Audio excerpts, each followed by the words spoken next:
The iPhone X is predictably different. It's the first design overhaul Apple's had since the original iPhone, and like Apple itself, it's predictably polarizing. I tend to be pretty agnostic when it comes to mobile OSs, splitting my time pretty evenly between whatever Android flagship du jour is out and the large screen iPhone at the time. For me, the iPhone's become a commodity, an entry into iMessage. But with the X, it was the first iPhone since the 6 Plus I was generally pumped about. But now, 2 weeks in, that initial enthusiasm has started to wane. The iPhone X for me though is a tale of two stories. For the first 6 days, I found it frustrating and oftentimes super annoying. I wasn't starting my swipe far enough down to go home. I accidentally set off the SOS alert trying to turn my phone off, prompting the police to call me back. It was annoying that I couldn't see the battery percentage without swiping down from the right. But then the second week of testing, something happened. I stopped thinking about these UI tweaks and just started using them. After that initial learning curve, I started to really enjoy the phone. But I'm getting a bit ahead of myself. Let's start back at the beginning.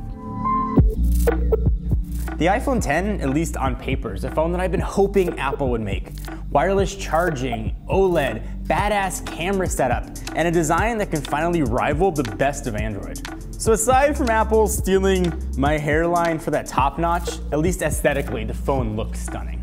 Face ID sounds like a gimmick, but now 2 weeks in, I'm still not completely sold, but I'm way more convinced than I was at the beginning. But we'll get to that. I usually skip over software in my iPhone reviews because it's iOS, but with the X, you can't just pick it up and know what to do. I've been reviewing phones now for over 9 years. It's the first device that I can remember where I had to look up how to power the device off. I had to ask how to take screenshots and how to close applications. There's a lot of nuances here. It takes time to learn. But the more I used it, the more I saw that Apple's future, while looking surprisingly like the Palm Pre software, is incredibly bright. The gestures became more deliberate and the swipes became second nature. I still have a hard time understanding why Apple didn't put an on-screen home button or at least something force touch in the dock, but I did at least get used to it. So software aside, the next big story is the 5.8-inch OLED display, and I just want to say thank you. Seriously, finally, and thank you. The 2436 by 1125 make the 458 ppi screen look awesome. In my recent Samsung reviews, I've praised them for their incredible screen technology. And for the X, Apple cozied up to their frenemy Samsung to build the display, while Apple maintained control under the underlying tech. So predictably, when those two get together, the screen is incredible, but not perfect. I turned off the True Tone display. I thought the constant re-white balancing was unnecessary and a possible battery drain. It also, to my eye, caused a bit of a yellow hue, but others in the office absolutely loved it, so personal preference thing. Color reproduction is awesome. The wide color gamut really helps with that, and the black levels are very black. That's one of the incredible things about the OLED technology. I was a bit worried about brightness, but with auto turned on, I never felt the screen looked washed out. I never had issues seeing it in direct sunlight. This is clearly the best screen Apple has ever put on one of their devices and can finally rival the best displays from Samsung and LG. Despite having a larger display than the A+, the phone feels noticeably smaller in the hand. It kind of feels reminiscent of a Galaxy S8, and it's only slightly bigger in frame than an iPhone 8. I usually opt for the larger size phones, but it's hard not to admit that this is the sweet spot for almost everyone's hand size. I really love the feel of the phone.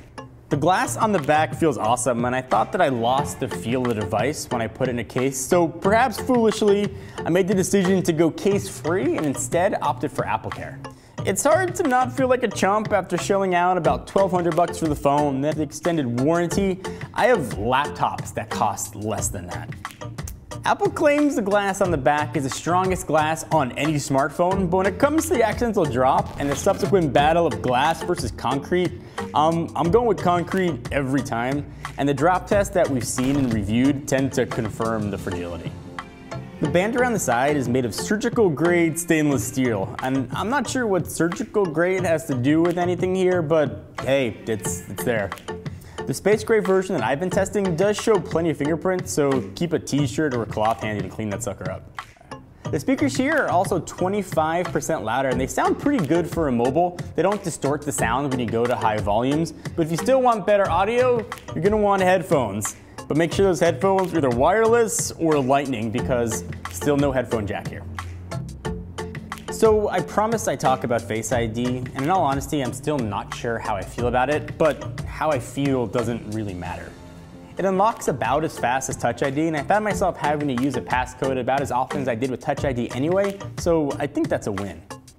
Using it in apps though is where it really shines. Things like Apple Pay and 1Password just feel effortless. Camera time.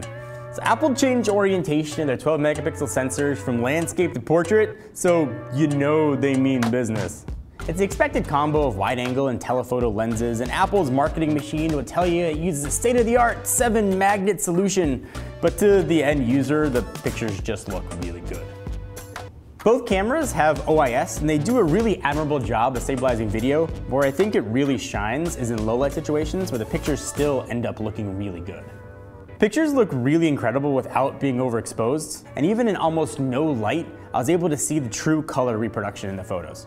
Another thing I love is portrait mode, and I try and use it almost every chance I get to take pictures of my kids. It just works incredibly well. The TrueDepth camera on the front enables portrait mode selfies that just looked really bad.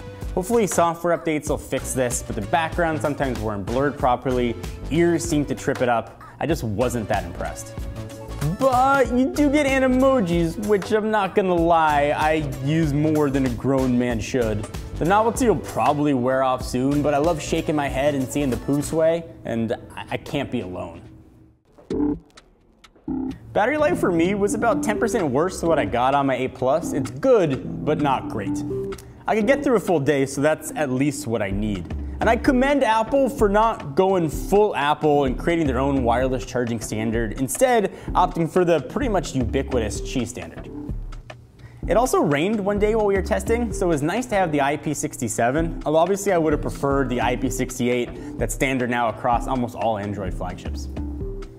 So that notch, it's there. On one hand, I can see why they did it. It creates two distinct swipes to bring up different things. In this case, control center notifications, and I get that.